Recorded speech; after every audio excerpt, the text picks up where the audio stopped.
Dear student अस्सलाम वालेकुम। आज एडवांस माइक्रो इकोनॉमिक्स का बहुत अहम सब टॉपिक है general equilibrium theory. This is part 1। I will try my best to cover this topic in 2 lectures.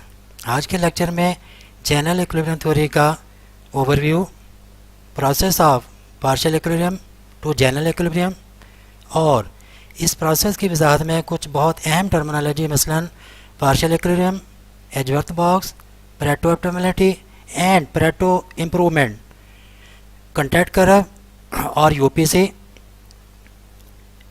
Contact curve और पीपीसी प्रोडक्शन पॉसिबिलिटी कर्व और प्रोडक्शन पॉसिबिलिटी फ्रंटियर को डिफाइन करेंगे, और फिर आखिर में पार्शियल इक्विलिब्रियम और एजवर्थ बॉक्स को एनालाइज करेंगे।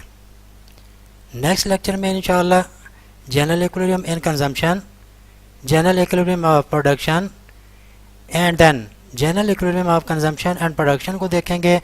इस मॉडल को 2 मल्टीप्लाई बाई 2 भी कहा जाता है। तो आज के लेक्चर का स्टार्ट लेते हैं ओवरव्यू से। We are well aware that macroeconomics examine the trees not forest. मतलब ये है कि इंडिविजुअल कंज्यूमर ए और इंडिविजुअल प्रोड्यूसर ए के इक्विलिब्रियम की बात की जाती है, और यही स्ट्रेटजी और पॉलिसी पार्शियल इक्विलिब्रियम और मार्शलियन अप्रोच कहलाती है। अब सवाल ये पैदा होता है कि अगर कंज्यूमर और प्रोड्यूसर एक से ज़ायद हों तो फिर इसका इक्विलिब्रियम को कैसे जो डील किया जाए। Most interestingly, demand of various goods from consumer depends upon their taste and income, while income depends upon their own resources and factor prices, while factor prices depends upon demand and supply of various inputs, and demand of factor by firm depends upon technology and demands of final goods, while demand of final goods again depends upon consumer income. सो ये एक inter action जो है वो चलता है between the consumer and producer. Such interdependence of market is considered by partial equilibrium. It mean कि partial equilibrium में इस एलिमेंट को जो है वो कंसीडर नहीं किया जाता। ये कंज्यूमर और प्रोड्यूसर का साइमल्टेनियस इक्विलिब्रियम ज़रूरी है। सो यही जनरल इक्विलिब्रियम जो है वो कहलाता है, और इस तमाम में डिसीजन मेकिंग यूनिट्स साइमल्टेनियसली काम करते हैं। जनरल इक्विलिब्रियम का तस्वर सबसे पहले लेवन वालरस ने पेश किया। अब हम आते हैं पार्शियल इक्विलिब्रियम और जनरल इक्विलिब्रियम की डेफिनेशन की जानब। तो स्टूडेंट देखें, general equilibrium theory stand in contrast with partial equilibrium और Marshallian partial equilibrium theory which assume that activities in specific market or sector are independent of each other markets or sectors। जैसा कि मैंने बताया कि Marshallian और partial equilibrium ये individual market की activity को जो है वो फोकस करता है, वाइल हमारा मेन टॉपिक है जनरल इक्विलिब्रियम थ्योरी। तो the general equilibrium theory are Walrasian. General equilibrium consider the economy as a whole and assume that all market sectors are interdependent। जैसा कि मैंने अभी जो है आपको इंटर डिपेंडेंसी सर्कल बताया भी है। Work simultaneously and eventually move towards general equilibrium. Overview के बाद अब हम process of partial equilibrium to general equilibrium को जो है वो कंसिडर करते हैं। तो जैसा कि वाज़ेह है कि ये प्रोसेस दरअसल 5 स्टेप पर मुश्तमिल है। Partial equilibrium, Edgeworth box, consumption side, production side and general equilibrium. और जनरल इक्विलिब्रियम में फिर हम कंजम्पशन और प्रोडक्शन साइड दोनों को देखेंगे, और इसको देखेंगे जैसे कि मैंने पहले बताया कि ये 2 मल्टीप्लाई बाई 2 मॉडल है। तो इन द सेंस कि 2 गुड्स होंगे, 2 फैक्टर ऑफ प्रोडक्शन है एंड 2 एजेंट जो है वो इस पर काम करेंगे, और अल्टीमेटली स्टेप नंबर 2, 3 एंड 4 इस पर जो है वो काम करेंगे। सो इसी को हम जो है जनरल इक्विलिब्रियम का जो है वो नाम देते हैं। तो अब हम पार्शियल इक्विलिब्रियम को एनालाइज करते हैं। जैसे कि देखें कि यहाँ मैंने बताया है कि इस पर पार्शियल इक्विलिब्रियम में चूँकि इंडिविजुअल एजेंट्स की बात करनी है, सो कंज्यूमर ए हो सकता है और प्रोड्यूसर ए हो सकता है। ये सेपरेटली वर्क करेंगे, इनका आपस में इंटरडिपेंडेंसी कोई नहीं होगी। सेकंड, एजवर्थ बॉक्स, इसका तस्वर सबसे पहले फ्रांसिस एजवर्थ ने पेश किया। परेटो ने भी सबसे पहले 1906 में इसका कंसेप्ट जो है डेवलप किया, और बॉले ने भी अपना जो है वो फिर दोबारा इसको मॉडिफाई किया, और सम टाइम हम जो है वो इसको एजवर्थ बॉले बॉक्स का नाम भी देते हैं। और ये बहुत ज़रूरी है क्योंकि पार्शियल इक्विलिब्रियम में तो विदाउट एजवर्थ बॉक्स काम चल सकता है। जनरल इक्विलिब्रियम में जैसे कि नेक्स्ट स्टेप जो है वो जनरल इक्विलिब्रियम के प्रोसेस का हिस्सा है, तो एजवर्थ बॉक्स जो है वो ये चूँकि दो हमारे पास जो है वो ओरिजिन को वजाहत करता है, एक्सेस हमारे पास दो होंगे, तो इसको डिफाइन करने के लिए एजवर्थ बॉक्स जो है वो ज़रूरी है। इसके बाद नेक्स्ट हमारा कंजम्पशन साइड को हम देखेंगे, और यहाँ देखें कि जैसे कि पार्शियल इक्विलिब्रियम में कंज्यूमर ए है एंड प्रोड्यूसर ए है। कंजम्पशन साइड पर ए प्लस बी कंज्यूमर हो गए हैं, मतलब कि कंज्यूमर जो है वो दो हो गए हैं, और हमने जो वो इसी कंज्यूमर के साइड को डिस्कस करते हुए डिफ़ाइन करते हुए कंजम्पशन कॉन्ट्रैक्ट कर्व को डिफ़ाइन करना है, और उसकी मदद से हम जो है वो यूटिलिटी पॉसिबिलिटी कर्व को भी जो है डिफ़ाइन करेंगे। इन दोनों को नेक्स्ट जो है वो अभी द शेड्यूल हम जो है वो ये ड्रा भी करेंगे।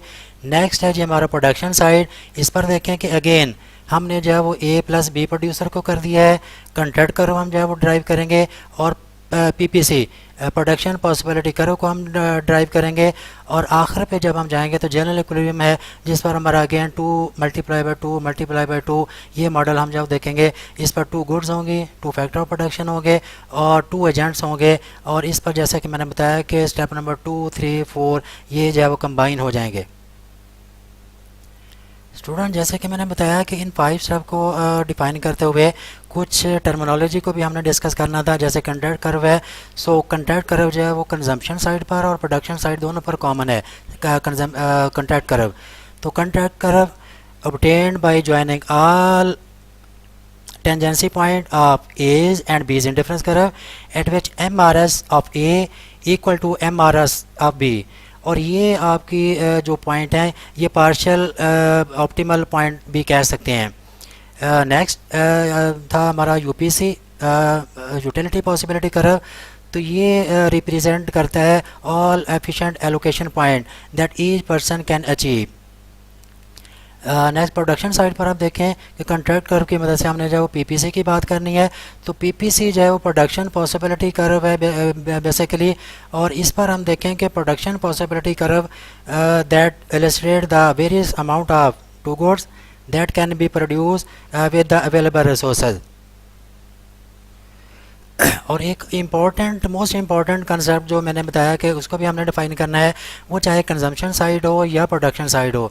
जब हम कॉन्ट्रैक्ट कर्व जो डिफ़ाइन करते हैं तो इसके एफिशिएंट पॉइंट और इसके एफिशिएंट पॉइंट की जब हम बात करते हैं तो इससे एक कहने के लिंक एक कंसेप्ट है जिसे परेटो ऑप्टिमलिटी कहते हैं। तो परेटो ऑप्टिमलिटी है क्या? परेटो ऑप्टिमलिटी में देखें, Pareto optimality shows the allocation point when it is not possible। मैं क्या कह रहा हूँ कि when it is not possible to make one better off without making any other worse off। मसलन मैं ये कह रहा हूँ कि एक को बेहतर नहीं किया जाता जब को दूसरे को जो है वो वर्स ऑफ ना किया जाए। हाउएवर परेटो इम्प्रूवमेंट इससे ज़रा बेहतर कंसेप्ट है। तो इसके स्टार्ट में देखें कि मैं क्या कह रहा हूँ, व्हेन इट इज़ पॉसिबल। मैंने परेटो ऑप्टिमलिटी में क्या कहा, when it is not possible. अब यहाँ मैं क्या कह रहा हूँ, when it is possible to make one better off without making other worse off. मतलब इसका मतलब ये हुआ कि परेटो इम्प्रूवमेंट में हम जो है वो to make one better off कर सकते हैं without making other worse off. Student, अब जैसे कि मैंने बताया कि अब हमारे दो लास्ट टॉपिक हैं, पार्शियल इक्विलिब्रियम अप्रोच। जैसे कि मैंने बताया कि partial equilibrium approach focuses on the individual equilibrium of different economic agent ceteris paribus. कुछ एजम्पशन जो है वो बहरहाल जो है वो अज्यूम किए जाएंगे, देन ये हम जो है पार्शियल इक्विलिब्रियम को डिफाइन कर सकते हैं। और इस पर हमने देखें कि पार्शियल कंज्यूमर इक्विलिब्रियम को डिफाइन करना है आप consumer A and partial producer equilibrium को डिफाइन करना है ऑफ ए। तो इसके लिए देखें कि जब हम पार्शियल इक्विलिब्रियम कंज्यूमर ऑफ ए की बात करते हैं तो वेरी सिंपल, ये indifference curve and budget line की मदद से हम डिफ़ाइन करते हैं। और ये बिल्कुल वही अप्रोच है जो J.R. हिक्स ने जो डिफ़ाइन की, ordinal approach of with the help of indifference curve and budget line, where budget line is tangent to the indifference curve at that point consumer is in equilibrium. और इस पर देखें कि बहुत sufficient and necessary condition जो वो fulfil हो रही हैं। इसका मतलब कि MRS that is slope of indifference curve equal to slope of budget line, price of X and price of Y, ये दो price of Y and price of X ये दोनों जो है वो बराबर हैं। सो इस मुकाम पर जो है हमारी कंज्यूमर इक्विलिब्रियम कंडीशन जो है वो पूरी हो रही है। और ये इंडिविजुअल कंज्यूमर की हम बात कर रहे हैं। इंडिविजुअल कंज्यूमर ए है, जो वाई एक्सेस पर गुड वाई की बात कर रहे हैं और एक्स एक्सेस पर हम गुड एक्स की बात कर रहे हैं। और इस पर देखें कि हमारी जो है वो indifference curve convex to the origin भी है। सो ये हमारा कह लें कि partial equilibrium of consumer A है। तो इसमें कोई हमारी जब इस कंज्यूमर का प्रोड्यूसर के साथ कोई अभी जो है वो कंसर्न कोई नहीं है। Next, partial producer equilibrium of a, और इस पर देखें द ऑप्टिमल कम्बिनेशन और least cost combination to firm is the point of E at which the isoquant curve is tangent to the isocost curve. और ये बिल्कुल वही बात है, अगर आप लीस्ट कॉस्ट फैक्टर कम्बिनेशन जब हम हासिल करते हैं तो उस पर देखें कि आइसोक्वांट्स कर्व और आइसोकास्ट कर्व, इनको हम जो पहले डिफाइन कर चुके हैं। इक्विलिब्रियम पॉइंट हमारा जो है वो सपोज दैट के क्यू है और इस पर दोनों की आइसोक्वांट्स का slope that is MRTS, marginal rate of technical substitution delta Y old X equal to the slope of isocost that is price of Y and price of X, price of Y and price of X. और इस पर देखें again isoquant is convex to the origin. So ये हमारा partial equilibrium था जिसका हमने analysis किया। Consumer and producer, single consumer है, सिंगल प्रोड्यूसर है। Consumer to good X and Y को जब डील कर रहा है, प्रोड्यूसर दो factor of production X and Y को जब डील कर रहा है, और इनका दोनों का आपस में कोई कहने के लिंक नहीं है। लास्ट टॉपिक जैसे कि हमारा था आज के लेक्चर का एजवर्थ बॉक्स। एजवर्थ बॉक्स का जैसे कि मैंने जब आपके सामने जो है वो डिफाइन किया, the Edgeworth box named after Francis Edgeworth is use frequently in general equilibrium theory. Edgeworth's original two-axis depiction was developed by Pareto in 1906. Later it was explained by Bolle. The modern version of the diagram is commonly referred to as Edgeworth-Bolle box. The Edgeworth box is a rectangle diagram with one origin on left hand corner representing by the OA and second origin on the opposite right corner representing the OB. The width of the box is total amount of one good and the height is total amount of the other good.